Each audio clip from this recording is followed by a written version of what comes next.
पूर्ण परमात्मा पाप कर्म दंड को भी काट सकता है। अभी तक जिस भी संत व महापुरुष से मिले, उन्होंने यही बताया कि पाप कर्म फल भोगने से ही समाप्त होगा। वो प्रभु कौन है जो पाप कर्म को काट देता है, वो काल के बंधन से छुड़वा देता है। उसका क्या नाम है, पूजा की विधि क्या है? कृपया अवश्य सुनिए जगत गुरु तत्वदर्शी संत रामपाल जी महाराज के अमृत वचन। एक दिन उसका पिता बैठा था, लड़का चारपाई पर लेटा था। लड़के ने कहा अपने पिता को कि भाई साहब, मेरे कफन की तैयारी करो, लकड़ियों की तैयारी करो, अब मैं अपना हिसाब किताब करके मैं चलने वाला हूँ। अब उसके पिता ने सोचा बच्चा रोग के कारण इतना अस्वस्थ हो गया, इसका दिमाग भी काम करना बंद कर गया और मुझे ये भाई कह रहा है। तो उसने कहा बेटा, मैं तेरा पिता हूँ, भाई नहीं हूँ। वो लड़का कहता है कि मुझे पता है तू क्या है, मैं तेरा वो भाई हूँ जो तेरे पुत्र रूप में जन्मया हूँ, जिसको तुम दोनों ने मिलकर और विष देकर मारा था। मेरी आधी संपत्ति जो थी वो मैंने खर्च करवा ली, अपना पूरा कर लिया। अब तेरा मेरा इतना अकाउंट रह रहा है, एक लकड़ी और एक कफन का, और वो तैयारी कर ले। अब उस समय उसका कलेजा पकड़ा गया, अकबर जी सा कराया था वो मेरे आज आगे आ गया। अब आदमी के साथ जब घटना घटती है तब उसको महसूस होता है, और सत्संग में आने के बाद जीव को पहले ये आभास हो जाता है, यदि मैं ऐसा जुल्म करूंगा तो मेरे साथ एक दिन ऐसा होगा। तब उसने कहा कि भाई बिल्कुल सही बात है, हमने जो जुल्म किया था भाई मेरे सामने आ गया। अब आगे हमारे संतान की आस नहीं, मेरा कुल नाश हो गया, और जो तेरी संपत्ति थी वह खत्म होगी, तेरा मेरा हिसाब हो गया। भाई मैंने जो किया था वो तो मुझे फल भगवान ने दे दिया और बहुत अच्छा किया। आज मेरी आंख खुल गई और मैं अपनी पत्नी के बहकावे में आके भाई तेरे साथ मैंने जो कर दिया। वो बोला भाई जो किया वो भोगना तो पड़ेगा ही पड़ेगा, किसी के बहकावे में करो चाहे ना करो। तब उसने पूछा, उसके पुत्र भाई कहो चाहे बाप कहो, उसने उस लड़के से पूछा, वो भाई जो बोल रहा था कि मैं तेरा भाई हूँ और वैसे उसके शरीर से का पुत्र था, उससे पूछा कि हमने जैसा किया वो तो हमारे सामने आ गया, हमारा तो सर्वनाश हो गया, अब कुल नाश हुआ, संतान आगे है नहीं। लेकिन एक बात बता, जो तेरी पत्नी है इसने क्या अपराध कर दिया जो तेरे साथ ही जिंदगी जलेगी? उसमें सती प्रथा थी, और सती प्रथा के तहत उसमें क्या होता था, यदि किसी लड़की का पति मर जाता था उसको सात चिता में जिंदा फूंका करते थे। तब उसने बताया कि वो वैद्य कहा जिसने मुझे विष दिया था। तो उसके पिता ने बताया कि वो तो उस समय तेरी मूर्ति के 4 वर्ष उपरांत मर गया था। तो उस लड़के ने बताया कि ये वही डॉक्टर है, वही वैद्य है जो आज यह मेरी पत्नी बनकर आया है। अब इस नालायक को सजा मिलेगी, ये जिंदगी फूकी जाएगी। तो पुण्यात्माओं, ये 100% सच समझ लेना, परमात्मा का विधान है, एक लेवा एक देवा दूतम, और कोई किसी का पिता नहीं पूतम। ये तो ऋण संबंध एक दूसरे का लेन देन उलझा हुआ है, अंत में सब 12 बाटा, कोई कहीं जाएगा कोई कहीं जाएगा। तो कहने का भाव ये है कि चलो ये भी आपको ज्ञान हो गया कि भी पुत्र हैं पुत्री हैं, पिछले संस्कार तो हैं ही, कभी हमने इनका ले रखा कभी न हमारा ले रखा, कोई देने आ रहा है कोई लेने आ रहा है। ये तो अब बात समझ में आ गई। अब हम परमात्मा का सहारा लेंगे। इस परमात्मा के पास एक ऐसी पावर है, ऐसी शक्ति है, विटो पावर है, हमारे संस्कारों को अब खत्म कर देंगे। अपनी तरफ से लेन देन हमारा कति सीमित करके इसी जीवन में सबको सुलझा देंगे और पीछा छूट जाएगा। आज आपका परिवार भगवान की शरण में है, सारे सतलोक चले जाओगे, वहाँ जाने के बाद फिर ना इनकी मृत्यु ना आपकी, संस्कार सारे खत्म। जैसे गीता ज्ञानदाता 18वें अध्याय के 66वें श्लोक में कहता है कि सर्वधर्मान परित्यज्यमाम एकम शरणम व्रज अहम तवा सर्व पापे भयमुक्षामि मा शुच। तो परमात्मा फिर हमारे जो पाप कर्मों का वो नाश कर देंगे, जिससे हमारे संस्कार उलझ रहे थे। जब वो पाप पर नाश हो गए तो हमारे संस्कार खत्म। जब ही सतनाम हृदय धर्यो भयो पाप को नाश, जैसे चिंगारी अग्नि की बाई पड़े पुराने घासे। आपके असंख्य जन्मों के संस्कार परमात्मा कहते 1 सेकंड में फूंक दूंगा। जैसे हजारों टन घास पड़ा हो सूखा, उसमें एक माचिस की सीख लगा दे, वो सारा राख डलकर ढेर हो जाएगा और चलेगी तेज हवा, उड़ जाएगा।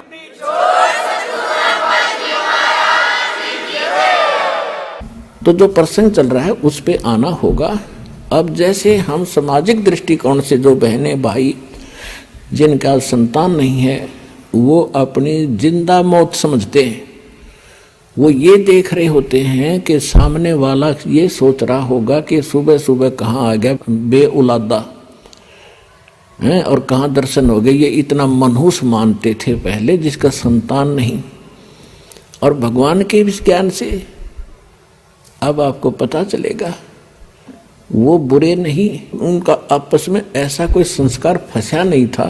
वो तो कति फ्री है आज के दिन इस अध्यात्म मार्ग के आधार से, परमात्मा के ज्ञान के आधार से। अरुण न मिल जा भक्ति, वो तो गए जहाज में बैठ के। और उसी के पैरेलल आप भी ये ना समझना, आप भी अपना परिवार आपका नाम ले, परिवार ना ले सके कोई दिक्कत नहीं। जिसने यू ज्ञान मिल गया उसका संस्कार कति साफ कर दिया परमात्मा। और कोशिश करो अपने संपर्क में आए, भाई है, बहन है, माता है, पिता है, पत्नी है, पति है, कोशिश करो इस मार्ग से जोड़ने की। वो भगवान के बच्चे हैं, भ्रमित हैं, अज्ञानता में कष्ट पा रहे हैं और पाते ही रहेंगे जब तक ये ज्ञान ग्रहण नहीं करेंगे। तो कोशिश वो भी करो और आप भी पार होगे, क्योंकि आपको भी रास्ता वही मिल गया। अगर उनको रास्ता नहीं मिलता और जिनके संतान नहीं है तो वो क्या तड़फ करते हैं। मनुष्य तो कुछ दिनों में संतोष कर लेता है, लेकिन बहन बेटी जिसके संतान नहीं है उसको संतोष नहीं होता, क्योंकि समाज नहीं होने देता। और वो इसी कसक में मर जाती है कि मेरा संतान नहीं हुई। वो किसी बच्चे को गोद लेते हैं, कुछ दिनों के बाद ब्याह होता है, ब्याह होने के बाद पत्नी आती है, तो उसमें मन मुटाव हुए बिना रहे को नहीं। ये तो अपने बच्चों और अपने पुत्र वधू हो उसके साथ भी हो जाता है घर में। तो फिर उसके मन में ये आता है, भगवान अगर मेरी संतान होती तो आज ये मेरे सामने ऐसे बोलता, ये मेरे सामने क्या ऐसे बोलती। बुद्धि भ्रष्ट कर रखी काल ना मारी। और जिनके पुत्र वधू अपने ही है उनसे देख ले वो कितने सोलह माथा बोले आज के। तो कहने का भाव ये है कि फिर वो बहन मरते समय भी इसी कसक में मर जाती है कि हे भगवान मेरा संतान ना हुई, हे परमात्मा मेरा संतान ना हुई। और पूजा करें हम काल की, तो फिर अगले जन्म में यू काल कैसी दुर्गति करता है कि ले तेरी इच्छा थी संतान उत्पन्न करने की, उसको कुतिया का जन्म दे दिया। और इकट्ठे वो 8 पैदा कर रही है और फिर उसका जुलूस निकाल रहा है और खुश हो रहा है कर ले पैदा कितने संतान चाहे तू। फिर सूरी बना दी कि ले 12 इकट्ठे पैदा कर ले, काट ले कसर सारी बहन। पुण्यात्माओं सतगुरु आए दया करी, ऐसे दीन दयाल और बंदी छोड़ वृत्तास का जठ अग्नि प्रतिपाल। तो इस ज्ञान के आधार से हमने जीना पड़ेगा, अपना जीवन सफर तय करना पड़ेगा, तभी हम सफल होंगे। बच्चे हैं, संतान है, घनी बढ़िया बात, उनको भी राम नाम पर लाओ, भगवान के बच्चे हैं। हमारे तो वो नियमित कर रखे हैं, हम तो मजदूर समझना अपने आप को। उस धनी के बालकों को इतनी संभाल के रखना। परमात्मा ने उनके निमित्त आपको जैसा भी जेब खर्च दिया है, आपकी इनकम बनाई है, वो इसलिए बनाई है कि इनको भी पालो पोसो, संभाल के रखो और इनको अच्छी शिक्षा दो, सत्संग में लाओ, इनके कर्म बनाओ, तो आपका दायित्व पूरा हो जाएगा, आपका फर्ज पूरा होगा। तो इस प्रकार परमात्मा चाहते तो नीरू नीमा को संतान भी दे सकते थे, लेकिन पुण्यात्मा आप हम तो संसार को देखकर ही जी रहे होते। परमात्मा ने एक एक आत्मा निकालनी भारा हो रही यहाँ से, काल ने ऐसा जुल्म कर रखा हमारे साथ, तो उन्होंने उनको संतान नहीं दी क्योंकि उनके संस्कार बढ़ाने नहीं चाहते। तो उसके लिए स्वयं आगे एक पुत्र रूप में नीरू नीमा स्नान करने जा रहे थे। रास्ते में नीमा का नए नए इंजेक्शन लग गए थे। रात में कोई बाहर तारी थी, कोई रिश्तेदार, वो खूब कहेगी उसको एक बालक तो चाहिए था, ऐसे कैसे जिया जाएगा हैं, और सुनना पड़ा है घर तुम्हारा, संसार में क्या लेकर जाओगे। तो वह बहुत दुखी हो रही थी। सुबह नहाने के लिए गई तब भी रोती जा रही थी और भगवान शंकर से प्रार्थना कर रही थी कि हे भगवान शिव जी, आप तो समर्थ दाता हैं, आप जो चाहो सो कर सकते हैं। इस पापड़ को भी एक लाल दे देते, मेरा भी संसार में जीना मेरा भी साझा बन जाता, मैं भी सुख से जी लेती। सबकी दृष्टि से बचकर चलना पड़ता है, मेरा क्या जीवन है दाता। यूं कहकर फूट फूट कर रोने लगी। अब नीरू ने कहा कि नीमा देखो, यदि हमारे भाग्य में संतान होती तो भगवान पहले ही दे देते। ये तो बड़े दयालु हैं शंकर भगवान, और देखो बच्चा है नहीं, संतान अपने है नहीं, बुढ़ापे में कोई उंगली पकड़ने वाला नहीं, रो रो के आंखें तेरी खत्म हो जाएंगी, एक और दुख तेरे जीवन को बढ़ जाएगा, तो रोवा मत। उसको सांत्वना देता हुआ नीरू चल रहा है। नीमा को संतोष किया। स्नान करने के लिए जो ही तालाब पर पहुंचे, पहले नीमा स्नान करके आगे निकल आई बाहर, अंधेरा सा था। फिर नीरू स्नान करने के लिए जल में प्रवेश करता है, तब तक सुबह सुबह का कुछ प्रकाश सा छिट गया, रोशनी सी नजर आने लगी। नीरू नहा रहा है से मस्ती से, तालाब में घुटनों पानी में बढ़ के, और उधर से नीमा जो कपड़ा बांध कर स्नान किया था उसने, उसको धोने के लिए पुनः किनारे पर गई तो क्या देखा है, कमल के फूल के ऊपर कोई वस्तु हिल रही है। परमात्मा नवजात शिशु के रूप में विराजमान थे और एक पैर को हिला रहे थे। नीमा ने सोचा कोई सर्प ना हो, ऐसे ध्यान से देखा।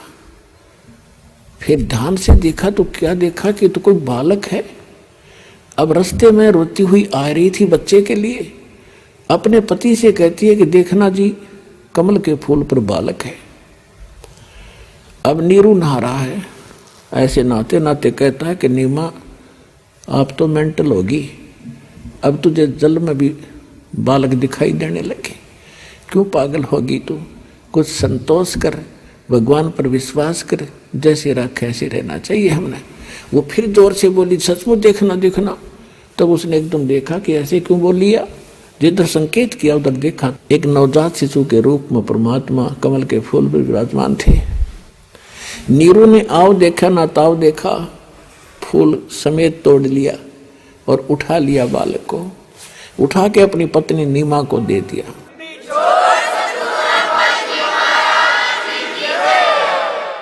और नीमा उस बालक को लेकर किनारे पर आ गई। अपने आत्माओं, जिस भगवान के लिए ऋषि तड़प रहे थे और जिसके नाम लेने से आत्मा गदगद हो जाती है, रोम रोम खड़े हो जाते हैं, और उस परमेश्वर को, उस परम शक्ति को एक माई ने अपनी गोदी में लेकर पुत्रवत प्यार किया। कभी उसका मुंह चूम्या, कभी माथे का लाया, और सौ शुक्र मनाया अपने शंकर भगवान का। अपने आत्माओं देखो, आज तक हमारे ऐसी बुद्धि रही कि कर्ता भगवान कोई रहा, हम क्रेडिट किसको देते रहे। जो भी हमारे घरों में कोई सुख होता था, हम जिस भी इष्ट की साधना करते थे, उसी के निमित्त उसको कर देते थे कि इस पर भगवान विष्णु जी ने हमारे ये सुख दिया।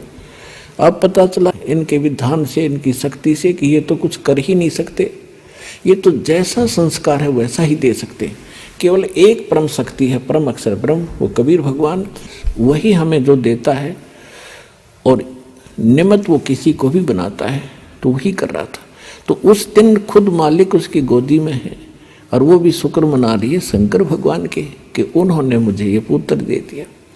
इसका कारण क्या था ये आपको बता दिया कि सुपत सुदर्शन के ये माता पिता थे, उस प्रतिज्ञावश परमात्मा उसके घर आए थे और इसमें नंबर बने थे शंकर भगवान के। तो आज तक हमारा ये अंधेरा न्यों छा रहा था। अब इस तत्व ज्ञान से ये मोतियाबिंद का ऑपरेशन हो जाएगा अज्ञान का। अब साफ दिखेगा आपने कि हु इज गॉड, परमात्मा कौन है, उसका प्रमाण कहाँ है। अब नीरू स्नान करके बाहर आया तो उसने सौ विचार लगाए कि पहले हम मुसलमान बना दिए, हिंदू हमारे साथी नहीं, मुसलमानों से रिलेशनशिप गणी नहीं बनी, क्यों कोई बालक रिश्तेदार नहीं बना, बालक नहीं। तो उसने सोचा यदि हम इस बालक को लेकर घर जाएंगे तो नगर वाले ये पूछेंगे कहाँ से लाए, हम कहेंगे कमल के फूल पर मिला, तो किसी को विश्वास नहीं होगा कि बालक और कमल के फूल पर कैसे रुक गया।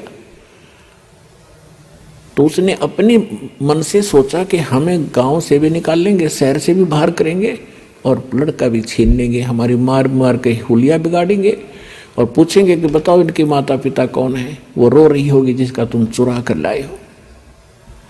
तो उसने अपनी पत्नी से कहा कि आप ऐसे करो, इसको रख दो यहीं पर, हमारे साथ ऐसा बनेगा, लोग बच्चा भी जाएगा, हमें देश निकाला भी मिलेगा।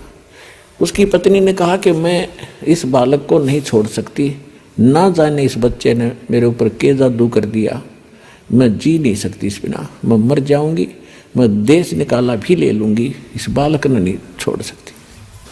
अब नीरू ने पहली बार अपनी पत्नी की तरफ हाथ किया था कि तू कितनी जिद्दी बन गई, मेरी एक भी बात नहीं मानती है।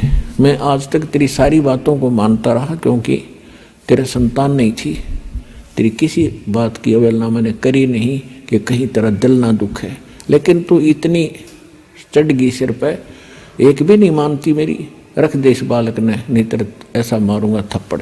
ऐसा उसने किया ही था। तो परमात्मा बोले नवजात शिशु के रूप में कि नीरू मुझे घर ले चलो, तुम्हें कोई कुछ नहीं कहेगा। अब वो डर गया कि बालक बोला कर इसमें कोई फरिश्ता है या कोई भूत प्रेत है, कोई जंद है। वो चुप करके आगे आगे चल पड़ा। अपने आत्माओं सारा शहर देखण आया, इतना सुंदर बालक, नूर न्यारा भगवान का, कितना ही उन्होंने हल्का नूर कर रखा था लेकिन न्यारा चेहरा दमदमा रहा था दाता का। सारा गांव नगर झुंड के झुंड स्त्री पुरुष गीत गाते हुए आ रहे हैं और उस बालक को देखने के लिए आ रहे हैं। किसी के मन में ये नहीं गया कि कमल के फूल पर मिला कैसे, और वो सच्ची बता रहे थे कि ऐसे हमें मिला। तो कोई भी इस बात पर ध्यान नहीं गया और सभी ये कह रहे थे ऐसा बालक तो कभी देखा ना सुना, ये तो कोई फरिश्ता है, कोई ब्रह्मा विष्णु महेश से कोई एक शक्ति आई है, ये आम बालक नहीं है। कुछ दिन के अंदर ये बात समाप्त हुई, चर्चा का विषय खत्म हुआ। अब 25 दिन के हो गए, परमात्मा ना अन्न खावे ना दूध पीवे और शरीर स्वस्थ ऐसा जैसे बालक किलो दूध रोज पीता हो और ऐसे फल फूल रहे हैं। अब वो माई जो है देख देख कर चिंतित होती है, अपने पति से भी कहती है कि हे भगवान अब क्या बनेगा मेरे साथ, बालक दिया भगवान, हे शंकर भगवान बच्चा भी दिया, अब वापस लोगे इसको, कुछ खा नहीं रहा, ये कभी भी मर सकता है। 25वां दिन आ गया, उस दिन तो उसने रुदन मचा दिया उस माई ने। नीमा बैठी बैठी रोए रोए सुबह की और शंकर भगवान को याद करे, हे भगवान अब ये बालक मरेगा, आपकी बेटी भी साथ मरेगी, इसके बिना मैं जी नहीं सकती। तो ऐसी कसक बनी। उधर से परमात्मा ने प्रेरणा की कि अब बुढ़िया मरेगी। शंकर भगवान को शिव मंडल से प्रेरित किया, उसके एकदम कसक हुई कि मुझे कौन याद कर रहा है। साधु रूप बना के शंकर भगवान वहां प्रकट हो गए। नीमा से पूछा कि आप क्यों रो रही हो माई, आंखों में आंसू थे। जुबान निकल नहीं रही थी, इतना हृदय भर गया था। रोती रोती ने कहा कि महात्मा जी मेरे दुख ना पूछो, आप भी दुखी हो जाओगे, आप जाओ। तब शंकर भगवान ने कहा कि बेटा ऐसे कहते हैं अपने दुख को किसी को बता दे हल्का हो जाता है, आप बताओ तो सही, और हो सकता है मैं कुछ इसका प्रबंध कर सकूं तो अपना जरूर व्यवस्था करूंगा। तो उस माई ने फिर बताया कि महाराज हम निसंतान हैं और परमात्मा एक दिन में स्नान करने के लिए लहरतारा तालाब पर गए थे, हम दोनों पति पत्नी। उस दिन मैंने विशेष अर्ज करी थी अपने शंकर भगवान से, रो रो के। उसी दिन उन्होंने मुझे कमल के फूल पर यह बालक दे दिया, और ये लड़का आज 25 दिन का हो गया महाराज, ना खाता है ना पीता है, ये कभी भी प्राण त्याग देगा और साथ मैं मरूंगी, मैं जी नहीं सकती इस बालक बिना। तो भगवान शंकर ने कहा कि वो बालक तेरा कहाँ है, लाइए। साधु रूप में खड़े थे, नीमा उठा के लाई, तो साधु संत है, कुछ जंतर मंत्र कर भी दे, यू बच्चा कुछ खा ले पी ले। तो नीमा लाई उठा के परमात्मा को, बालक को, और उसने चाहा साधु के चरणों में रख दूं, चरणों में डालना चाहा परमात्मा को। परमात्मा आकाश में उड़ गए, हाथ से ऊपर उठ गए, हाथों में से, और शंकर भगवान के सिर के सतर में, यानी 7-8 फुट 6 फुट ऊपर, जमीन से ऊपर ऐसे हवा में रुक गए। अब उस माई नीमा ने सोचा कि इस महात्मा में कितनी करामात है, मेरे बालक को हवा में उड़ा दिया, ये जरूर कोई इलाज करेगा इसका। अब नो समस्या थी, परमात्मा को परमात्मा ना मानकर अन्य को ही भगवान और उसको समर्थ की संज्ञा देते रहे। तब भगवान शंकर ने ऐसे हाथ किए, परमात्मा उनके हाथों में आ गए, और फिर 7 बार आपस में बातें की। ना शंकर भगवान समझ सके कि पूर्ण परमात्मा रही है, इतना उनको जरूर महसूस हुआ कोई ऋषि है, ये पिछले जन्म का महापुरुष है। तो उन्होंने, परमात्मा ने कहा कि भगवान हे शिव जी, इनसे कहो एक कुंवारी गाय ले आवे, कुंवारी बछिया, गाय की बछिया जिसको बैल ने टच ना कराया उसको कुंवारी कहते हैं, और उसके ऊपर आप अपना आशीर्वाद भरा हाथ रख देना, वो दूध दिया करेगी, वो दूध मैं पीऊंगा। तो शंकर भगवान ने साधु रूप में उसकी नीमा से कहा कि अपने पति को बुलाओ। तो उसी समय नीरू भी आ गया, और शंकर भगवान यानी साधु ने कहा कि आप एक कुंवारी गाय लाओ, और कुमार के घर से कोरा बर्तन लाना स्वच्छ। वो जाके एक कुंवारी गाय ले आया, और एक पात्र ले आया, छोटा सा मटका, और उसको साफ करके शंकर भगवान ने कहा कि इसके नीचे लेकर बैठ जा नीरू, या दूध देवेगी। आसपास के और भी बहुत से भक्त आ गए, लोग इकट्ठे हो गए। तो शंकर भगवान ने ऐसे सिर कमर पे हाथ रख दिया, बछिया के लंबे लंबे सतन हो गए, और उस कुंवारी गाय ने दूध का पात्र भर दिया। उस दूध को परमात्मा ने पिया। प्रतिदिन वो गाय फिर दूध देने लगी, और भगवान उसको पिया करते थे। अपने आत्मा इसका प्रमाण दिखाते हैं आपको कि कबीर सागर के अंदर 600 वर्ष पहले ये लीला दर्ज है, भगवान के बारे में लिखी हुई है।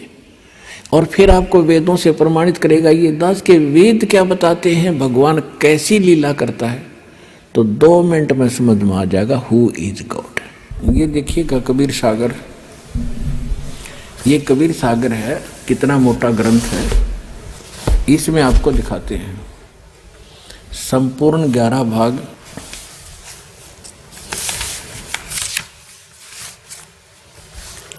कबीर सागर प्रथम खंड कबीरपंथी भारत पथिक स्वामी युगलानंद बिहारी द्वारा प्रस्कृत।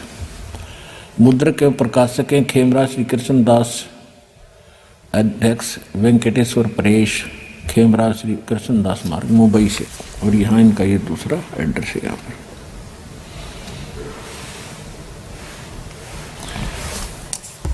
इसमें एक ज्ञान सागर नाम का अध्याय है। इसके 74 पृष्ठ पे, 74 पृष्ठ पे ज्ञान सागर।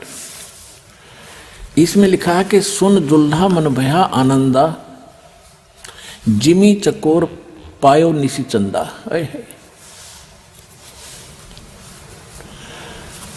अब यहाँ क्या बताया है कि फिर वो जुलाहा नीरू बड़ा खुश हुआ, इतना खुशी हुआ जैसे चकोर पक्षी को चांद दिख जाया करे, चंद्रमा। सुन जुल्हा मन भयो आनंदा, जिमी चकोर पायो निश्चंदा। ले सुत, सुत माने पुत्र को, ले सुत चले हर्ष मन कीन्या, अर्ता सो पुन अस बोल ही दीन्या।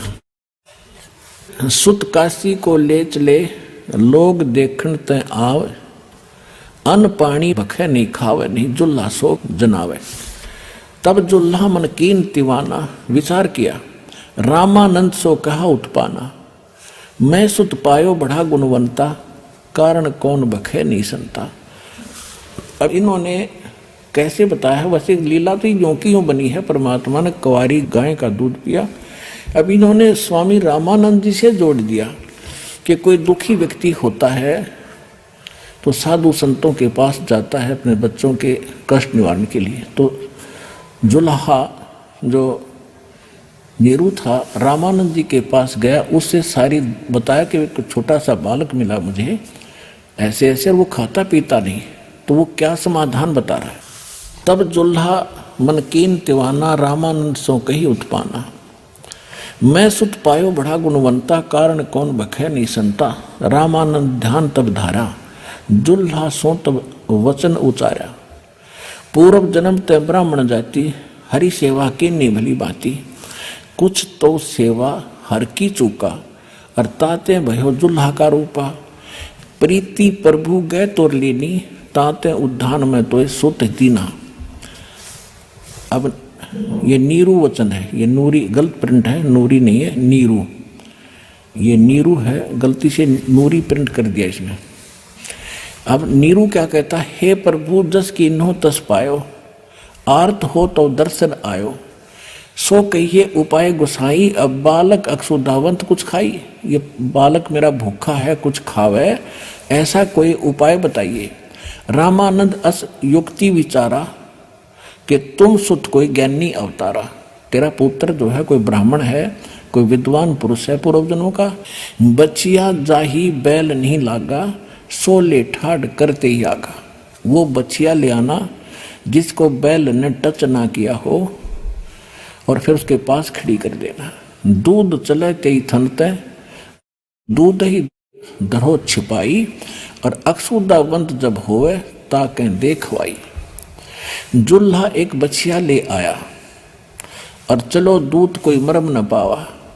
चलो दूत जुल्हा हरसाना, राख छिपाए कहो नहीं जाना। दूध तब पीवत नाम कबीरा, और खेलत संत संगमत धीरा। अपनात्मा इसमें थोड़ा सा इन्होंने ये पता नहीं चला कि वो संत कौन आया था जो नीमा को मिला था। इसलिए परमात्मा ने 600 वर्ष पहले कहा था प्रिय भक्त धर्मदास जी से कि धर्मदास जी, जो 12वां पंथ गरीबदास पंथ होगा, उसमें मेरी महिमा की वाणी पुनः प्रकट होगी, और वो यथार्थ ज्ञान होगा। तो यहाँ इन कबीर पंथियों ने इतना तो था कि कबीर परमेश्वर ने कुंवारी गायों का दूध पिया था अपने बाल्यकाल में। उनकी परवरिश की लीला कुंवारी गाय से हुई थी, तो उनका न्यू ना पता लगा वो कौन ऋषि था, कौन संत महात्मा था जो उनको मिला था। तो उन्होंने वैसे अपने आइडिया से लिख दिया कि रामानंद जी से भी पूछा होगा। उस दौरान तो सभी जगह गए हैं वह, लेकिन उनसे कोई बात बनी नहीं थी। तो स्वयं परमात्मा ने शंकर भगवान को भेजा था कि उनके पूर्व पुजारी थे। अब आपको पहले प्रमाणित करते हैं, गरीबदास जी की वाणी है, परमात्मा ने जो उनको बताया था, उन्होंने वापस फिर दोबारा यथार्थ ज्ञान दिया है। इसमें क्या लिखा है, शिव उतरे शिवपुरी से, अवगत बदन बिनोदे, मैं के कमल खुशी बहे फिर लिया ईस को गोदे। शिव उतरे शिवपुरी से, शंकर भगवान आए अपने लोक से और वहाँ भगवान को परमात्मा कबीर जी को गोदी में ले लिया। गरीबदास जी बता रहे हैं, शिव उतरे शिवपुरी से अवगत बदन विनोद, मैं के कमल खुशी बहे भाई लिया ईस को गोदे। नजर नजर से मिल गई किया ईस परिणाम, दोनों भगवानों के आपस में दुआ सलाम हुई। और शंकर भगवान ने फिर क्या कहा, धन मोमन धन पूर्णा, ये धन का सीनी काम है, कि धन है सी नगरी जहां पर ऐसे महापुरुष का आगमन हुआ। संत रूप में शंकर भगवान बता रहे, 7 बार चर्चा करी और बोले बालक बहने, शिव को कर मस्तक धरा ल्या वो मोमन एक धेनु, अनब्यावर को दूहत है दूध दिया तत्काल, कंवारी को अपने आप दूध दिया तत्काल।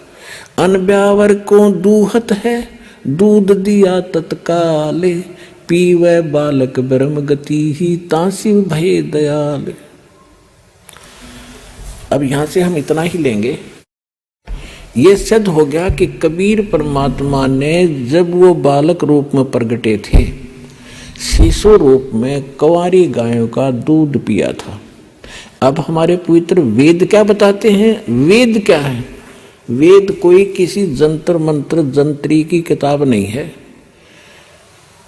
ये कोई तिथिवार बताने वाली नहीं है।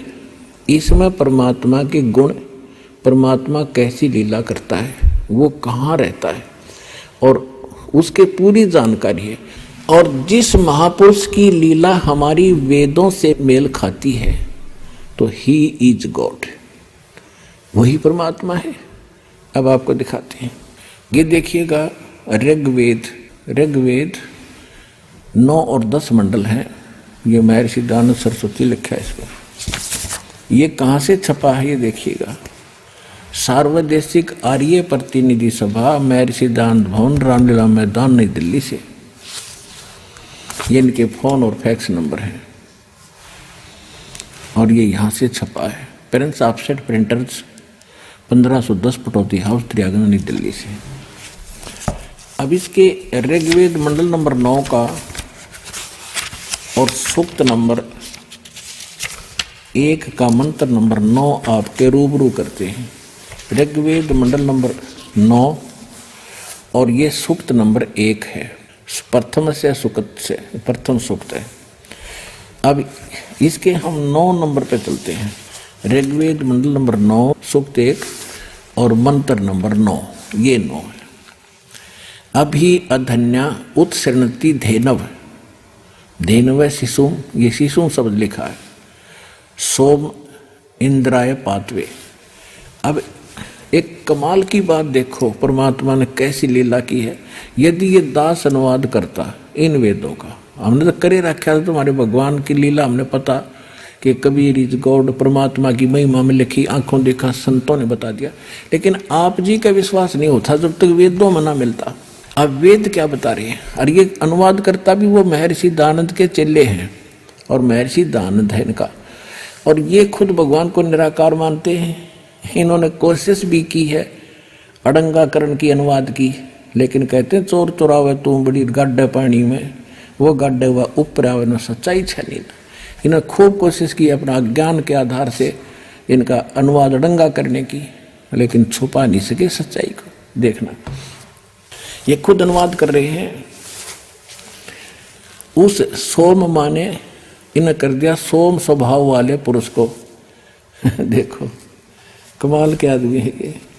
अब सोम माने परमात्मा, 6 जगह लिखे पाओगे। देखिए इसी 9वें मंडल का ये प्रथम मंत्र है ये वाला, और इसमें सोम शब्द है, ये सोम। इसमें सोम माने सोम स्वभाव परमात्मन, यानी सोम का अर्थ है परमात्मा, शीतल सर्व शांतिदायक परमात्मा, सोम माने चंद्रमा भी होता है, लेकिन यहाँ परमात्मा की महिमा चल रही है। सोम माने ये परमात्मा। तो यहां इन्होंने क्या डंगा कर दिया, ऋग्वेद मंडल नंबर 9 सूक्त 1 मंत्र 9 में इमम माने उस, सोम माने सोम स्वभाव वाले पुरुष को, हम कहेंगे उस सोम स्वभाव वाले परमात्मा को जो शिशु रूप में धारण करके कुमार अवस्था में अभी अधन्या, अभी माने सब प्रकार से यानी पूर्ण रूपेण, अधन्या माने अहिंसनीय नहीं, अधन्या माने बिना धनाई, धेनो माने गौवे तृप्त करती है। बता, अभी ने खूब कोशिश कर ली बकवाद करने की, लेकिन छुपा नहीं सके। परमात्मा 3 प्रकार से लीला करता है। इसी में पहले मंत्र में लिखा है कि वो परमेश्वर जब यहाँ सर्व उत्पादक प्रभु एक लीला करने के लिए जब यहाँ प्रकट होता है, सहशरीर आता है और वो 3 प्रकार के शरीर से सबकी स्थिति से सबका धारण पोषण करता है। एक शरीर में तो सतलोक में रहता है, वहाँ तो बहुत तेजों में शरीर है, एक रोमकूप में करोड़ शरीर मिला दे, करोड़ चंद्रमा, इतना नूर है। फिर हल्का तेजपुंज का रूप बनाकर वो 2 प्रकार से और लीला करता है। एक तो करता है शिशु रूप धारण करके, एक लीला प्रत्येक युग में ऐसी ही करता है, कमल के फूल पर प्रकट होता है तालाब के अंदर, जिस कारण से उसको नारायण भी कहा जाता है। नारायण माने जल के ऊपर आके विराजमान होने के कारण भगवान नारायण कहलाता है। और वहां से ये ऐसे निसंतान दंपति प्रत्येक युग में उनको उठा ले जाते हैं। वहां फिर वो लीला करता है, एक मनुष्य की तरह जीवन जीता है, ज्ञान प्रचार करता है। और दूसरी प्रकार का फिर वो कभी भी कहीं पर भी जिंदा महात्मा संत साधु का रूप धारण करके और आके प्रकट हो जाता है, अच्छी आत्माओं को ज्ञान देते हैं, उनको सतलोक ले जाते हैं, फिर अपने गवाह बना के छोड़ जाता है। इस प्रकार वो लीला करता है। तो जब वो शिशु रूप धारण करके वो परमात्मा लीला करने आता है, तो उस समय उनकी परवरिश की लीला, उस बालक रूप में प्रकट परमात्मा की परवरिश की लीला कंवारी गायों के द्वारा होती है। फिर देखो वेद क्या बता रहे हैं, उस सोम स्वभाव वाले पुरुष को यानी परमात्मा को, जो शिशु कुमार अवस्था में ही अभी यानी सब प्रकार से पूर्ण, अधन्या माने बिना धनाई, हमारे यहाँ देसी भाषा में जो गाय बिल्कुल ना ब्याई हो, गर्भ ना धारण किया हो, उसको क्या करें, अधन्या यानी बिना धनाई, बैल ने टच नहीं किया। अभी अधन्या यानी कति भी टच ना करी हो, कंवारी, धेन में माने गवे, अभी माने सब प्रकार से, यहाँ पे लिख रही है कुमार अवस्था में यानी बालकपन में सभी प्रकार से, अधन्या माने बिना धनाई यानी कंप्लीट कंवारी, धेनो माने गौवे तृप्त करती है, उनके पालन की लीला कंवारी गायों से होती है। अब who is God, Kabir is God.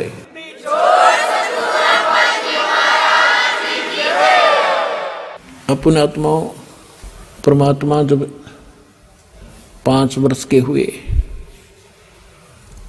और रामानंद जी के साथ उनकी गोष्ठी हुई, जैसा कि आज दिन में दास बता रहा था। परमेश्वर कबीर साहब ने गुरु धारण किया, इसलिए गुरु बनाया रामानंद जी को कि वो बहुत बड़े पहुंचे हुए ब्राह्मण माने जाते थे, विद्वान, वेदों, गीता और पुराणों के मर्मज्ञ गाता माने जाते थे। और उनको कख का पता नहीं था वेद और गीता के बारे में, संस्कृत जरूर गोट रखी थी, लेकिन नेक चलन के आदमी थे, निष्काम भाव से यानी वो ज्ञान प्रचार कर और करवा रहे थे। तो परमात्मा ने मर्यादा बनाए रखने के लिए कि गुरु बिन माला फेरते, उनका वचन है, गुरु बिन माला फेरते, गुरु बिन देते दान, गुरु बिन दोनों निष्फल हैं, चाहे पूछो वेद पुराण। अब परमात्मा यदि उस समय गुरु धारण नहीं करते स्वामी रामानंद जी को, तो अब जैसे राधा स्वामी पंथ के प्रवर्तक, जहाँ से ये पंथ चला है राधा स्वामी, फिर उससे निकला सच्चा सौदा सरसार, ये सारे, उनका जो मुखिया था उसका कोई गुरु नहीं था। तो आज आम व्यक्ति ये कह देता कि कबीर साहब ने कौन सा गुरु बनाया था, क्या जरूरत है गुरु की। और शिवदयाल जी के बारे में आपको दिखाई दिया कि वो तो भूत बने, प्रेत बने, तो खाक मुक्ति हुई उसकी। जब एक हेड ऑफ द डिपार्टमेंट यानी पंथ का प्रवर्तक है, भूत बन गया, तो अन्य क्या बनेंगे उस साधना से? इसमें बार बार कहने की आवश्यकता नहीं, बुद्धिमान को संकेत काफी है। अब परमात्मा ने इसलिए गुरु धारण किया कि आने वाले समय में कहीं काल के दूतों का दाव ना लग जाए कि कबीर साहब ने कौन सा गुरु बनाया था। और दूसरा ये था कि रामानंद जी एक ब्राह्मण जाति में थे और इतना अभिमान हो गया था उनको अपने ज्ञान का कि वो किसी की बात सुनने को तैयार नहीं थे। और मालिक को पता था कि जिस जीव का नाश होगा, और ये पिछले जन्मों में मेरी सेवा कर रखी है इसने, सतयुग के अंदर ये विद्याधर ब्राह्मण था और त्रेता के अंदर ये वेद विज ब्राह्मण था, इसने मेरी सेवा कर रखी है, इसको निकालना अनिवार्य है। जिस कारण से परमात्मा ने एक लीला की। जब वो 5 वर्ष के हो गए, एक 2.5 वर्ष के बालक का रूप धारण किया और स्वामी रामानंद जी प्रतिदिन स्नान करने के लिए जाया करते थे पंचगंगा घाट, जहाँ पर ये ब्राह्मण लोग विशेषकर स्नान कराया करते थे। तो वहाँ ऋषि रामानंद जी 104 वर्ष के वृद्ध सुबह सुबह प्रतिदिन मुँह अंधेरा जाया करते थे ब्रह्म मुहूर्त में। गर्मियों का मौसम था। परमात्मा ने 2.5 वर्ष के बालक का रूप धारण किया और पौड़ियों पर लेट गए। अब रामानंद जी अंधेरे में जा रहे थे, गले में उनके कंठी थी, क्योंकि वैष्णव परंपरा के अंदर एक तुलसी के मनिये की एक कंठी होती है, उसको कंठी बोलते हैं। एक ही मनिया होता है पूरे धागे में, उसको कंठी माला बोलते हैं। और वो वैष्णव परंपरा से दीक्षित की एक पहचान होती है। तो रामानंद जी नीचे उतर रहे थे अंधेरे में, कभी परमात्मा के सिर में खड़ाऊ लगी तो बालक, लीला की बालक वाली, रोने लग गए। रामानंद जी ने सोचा कोई बालक का चोट लगी। साधु संत दयालु होते, एकदम झुके। झुकते ही उनकी गले की जो कंठी थी अंधेरे में निकल के परमात्मा के गले में गल गई, कबीर साहब के। और सिर पे हाथ रख के कहा, बेटा रो मत, राम राम बोल बेटा, राम राम बोल। परमात्मा चुप हो गए और स्वामी जी अपना स्नान करने लग गए और कहा, बेटा तू बैठ जा, किसी का बालक रास्ता भूल के आ गया, तुझे सुबह तुम्हारे घर भिजवा दूंगा, यहाँ बैठ जा। वो स्नान करने लगे, परमात्मा अंतर ध्यान हुए, अपनी कुटिया में आ गए। स्वामी जी ने देखा बच्चा कहाँ गया, उसने सोचा चला गया होगा, अब कहाँ खोजूं उसको। बात आई गई हुई। कुछ दिनों के बाद स्वामी रामानंद जी का एक शिष्य विवेकानंद कोई सत्संग कर रहा था, श्री विष्णु जी की कथा सुना रहा था। सैकड़ों श्रोता बैठे थे, परमात्मा भी जा बैठे वहां पर।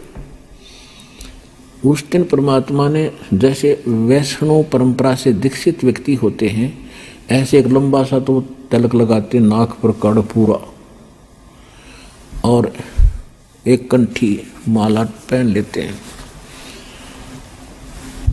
तो वहां जाकर बैठ गए। वो सुना रहा था प्रवचन के, ब्रह्मा जी की तो आयु है, विष्णु और शंकर अजरो अमर हैं, ऐसे ऐसे।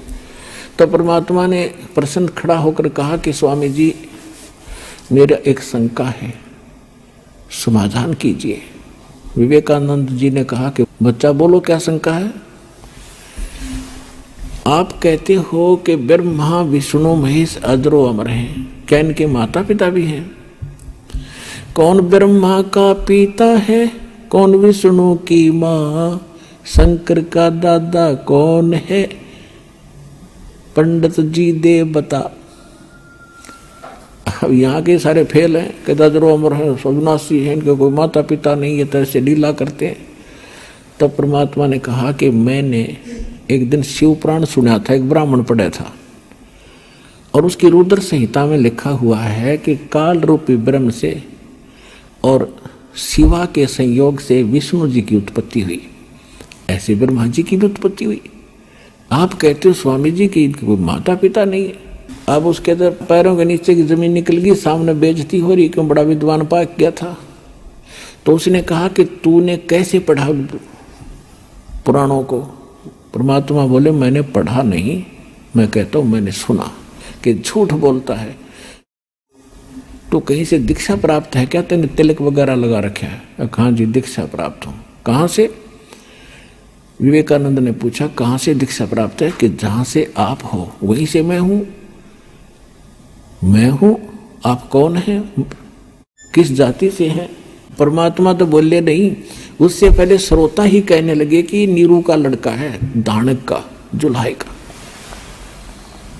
तो विवेकानंद को मौका मिल गया, कहने लगा, देखो रे लोगों, कितना झूठा है, कितना कपटी व्यक्ति है, बच्चा है ये झूठ बोल रहा है, कह रहा है कि मैंने स्वामी रामानंद जी से दीक्षा ले रखी है, मेरे गुरु से।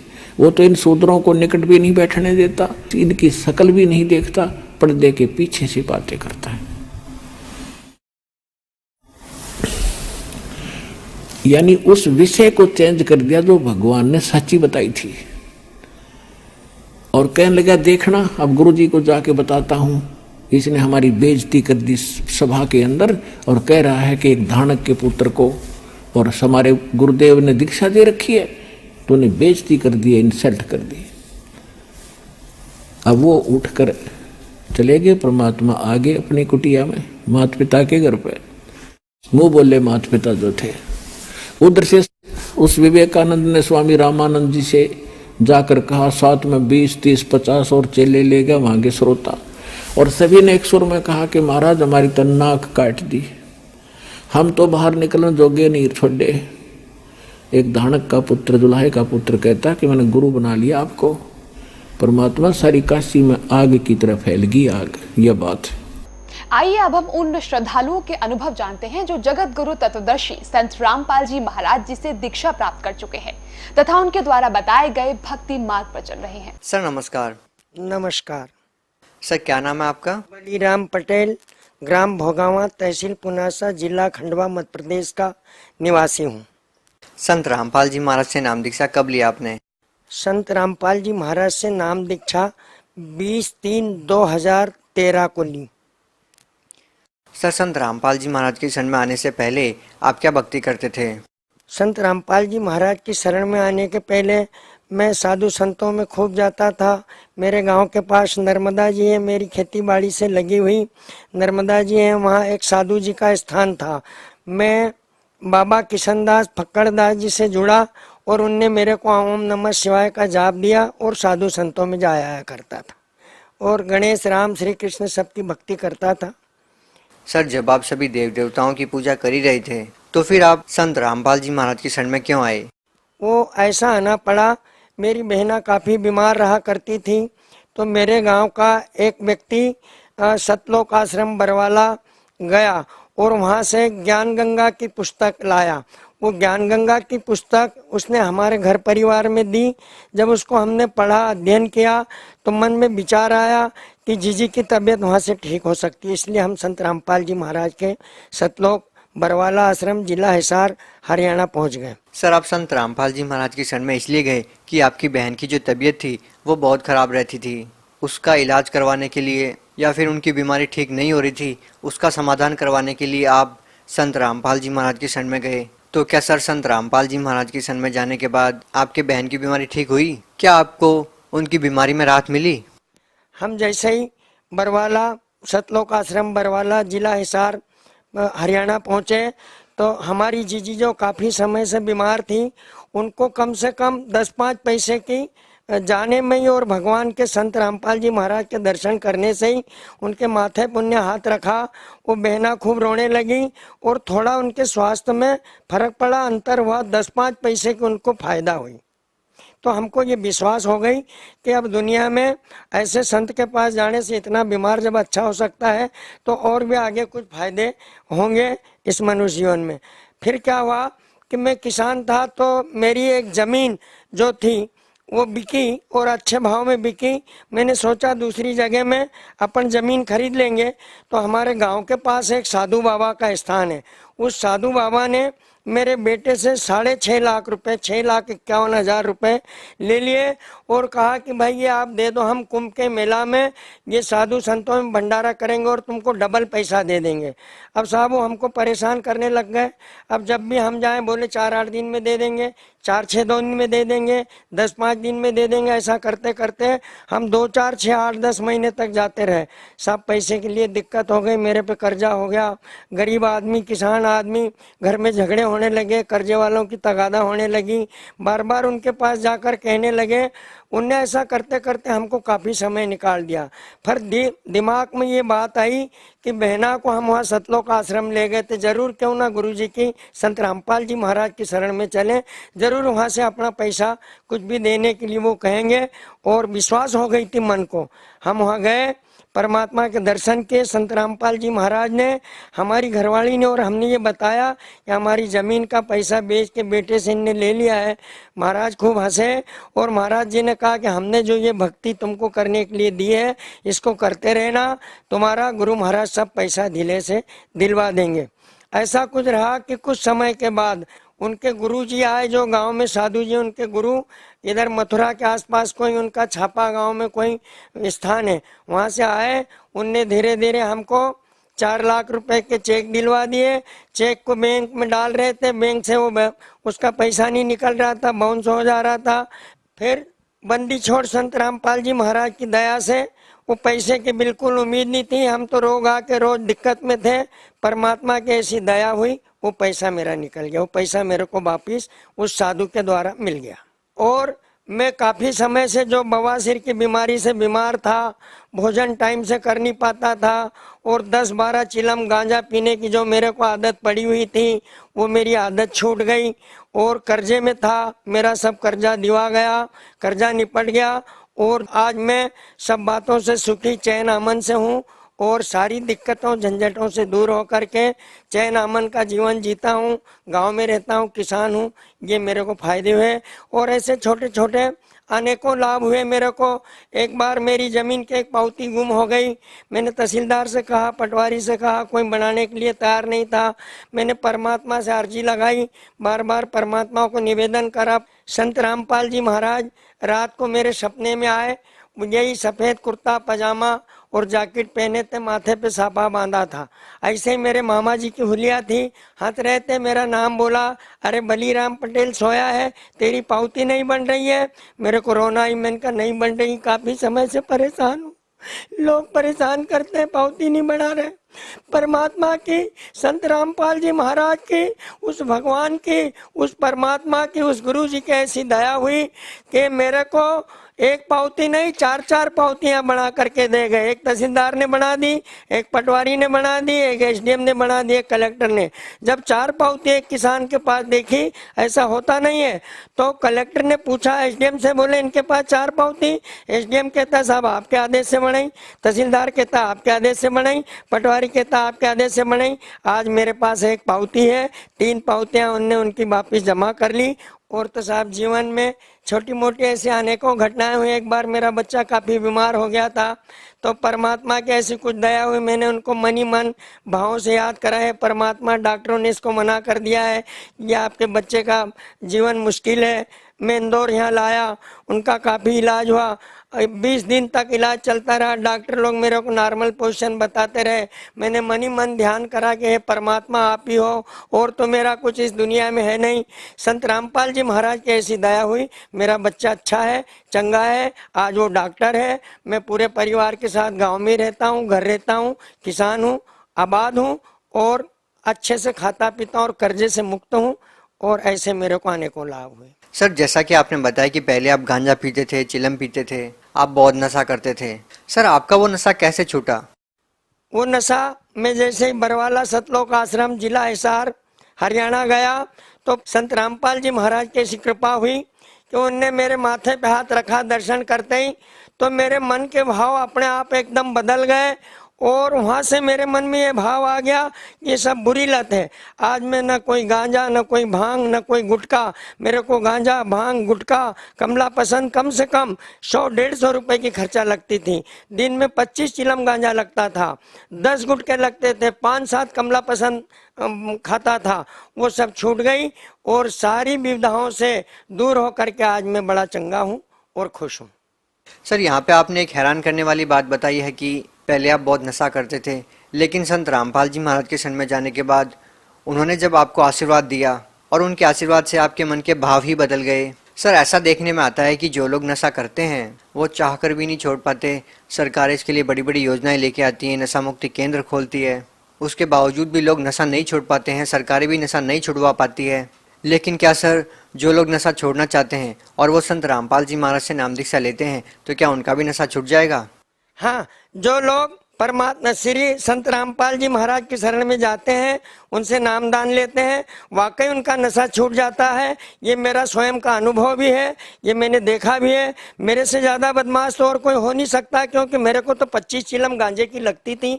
घर से पटेल आदमी था, खूब गांजा पी पी के कर्जा कर रखा था, भांग भी पीता था और जो भी नशे थे दुनिया के वो लगभग सब मैं करता रहता था। पर संत रामपाल जी महाराज की शरण में जाने से मेरी वो नशे की लत छूट गई। मैं आज चंगा हूँ, दोनों समय भोजन करता हूँ, बवासीर की बीमारी भी खत्म हो गई। मैं अपने जितने भी भाई बहन, जो भी हिंदुस्तान के किसान, गृहस्थ, जो भी लोग हैं, जीवधारी जितने भी जीव हैं, उनसे अपने तरफ से एक निवेदन करूंगा, बार बार निवेदन करूंगा कि जितने भी नशेड़ी पतेड़ी भाई बंद हैं वो संत रामपाल जी महाराज की शरण में जाएं। मेरा अनुभव है, मेरा दावा है और मेरा उनसे बार बार निवेदन है हाथ जोड़ करके कि संत रामपाल जी महाराज की शरण में जाएं। उनका दारू, मांस, मटन, व्यभिचार इत्यादि बुराइयां, कुरीतियां सब छूट करके वो जीवन में चंगे हो जाएंगे, कर्जे बाम से उतर जाएंगे और अपने घर में चैन और अमन का जीवन जिएंगे। ये मेरी निवेदन है लोगों से। सर, आप एक तरफ तो कह रहे हैं कि संत रामपाल जी महाराज से नाम दीक्षा लो और आपके सारे दुख दूर हो जाएंगे। सर, संत रामपाल जी महाराज पर बहुत सारे आरोप लगते हैं और आज वो जेल में है। सर, क्या कहना चाहेंगे? हाँ, मैं आज की जनता जनार्दन से, दुनिया से और कानून के ठेकेदारों से, न्यायाधीश, न्यायमूर्तियों से, केंद्रीय मंत्रियों से, सांसदों से, विधायकों से और जो कानून का अमला लेके बैठे हैं, कानून की ठेकेदारी करते हैं, उन सभी महानुभावों से, उन सभी वरिष्ठ नेताओं से, उन सब वरिष्ठ देश के कार्यकर्ताओं से निवेदन करबद्ध करूंगा कि मेरे जैसा एक खतरनाक आदमी सारी बुराइयों से दूर हट करके एक अच्छे जीवन का जीवन जीने लगा हूँ। ऐसे ही सब लोगों का जीवन हो सकता है। ऐसे परमात्मा को जेल में रखने से हमारे राष्ट्र का हित नहीं है। राष्ट्र हितैषी संत को, राष्ट्र हितैषी परमात्मा को, राष्ट्र हितैषी रामपाल संत को अगर जेल में बिठाया है तो ये कानून के साथ खिलवाड़ है, अन्याय है। इस अन्याय के लिए मैं करबद्ध निवेदन करता हूँ केंद्रीय गवर्नमेंट से, प्रधानमंत्री महोदय से, न्यायाधीश महोदय से, सुप्रीम कोर्ट के जज महानुभाव जो वहाँ बैठते हैं, मैं यहाँ के साहब श्रीमान राष्ट्रपति महोदय से, उपराष्ट्रपति महोदय से, श्री वेंकैया नायडू जी से, जो किसान के पुत्र हैं, अगर किसान का दर्द देखना हो तो मेरे दुख दर्द से समझें। मैंने जब अपने इतने दुख दर्दों के साथ संत रामपाल जी महाराज की शरण में जा करके आज चंगा जीवन जीने की मेरे को उनसे प्रेरणा मिली है, उनके आशीर्वाद से आज मैं खुशहाल हूँ। मेरे घर परिवार में कोई कर्जा नहीं है, अनोखों लाभ है और यहाँ तक तो क्या कहूँ, ज्यादा तो कह नहीं सकता, पर जहाँ मैं कर्जे में था, पैदल चलने के लिए साइकिल नहीं थी, थका मांदा घूमता था, 15-15 दिन तक साधु संतों में, तीर्थों में जाता था, भूखा प्यासा मरता था, भोजन मांग मांग के भंडारों में जिमता था। आज मेरे घर 4 व्हीलर है, बच्चा डॉक्टर है, दूसरे भाई का बच्चा मास्टर है, किसी का स्कूल है। तो मैं तो सरकार से, शासन से, राष्ट्रपति महोदय से, प्रधानमंत्री महोदय से, सांसद लोगों से, विधायक लोगों से और जितने भी देश के कानून के वरिष्ठ ठेकेदार लोग हैं, उनसे सबसे हाथ जोड़कर करबद्ध निवेदन करूंगा कि यदि ऐसे संत को जेल में डाला है तो ये कानून के साथ खिलवाड़ है, न्याय के साथ अन्याय है। ऐसा अन्याय न करें और ऐसे संत को जेल से बाहर निकाल करके और उनका नाम उपदेश लें तो देश नहीं, प्रदेश विदेश तक सुधर जाए। जाएगा और ये सारे देश में युवा पीढ़ी, वृद्ध पीढ़ी और जितने भी जीव जंतु जनार्दन हैं वो सब खुशहाल हो जाएंगी। ये मेरी करबद्ध निवेदन है। जी बहुत बहुत धन्यवाद आपका। जी।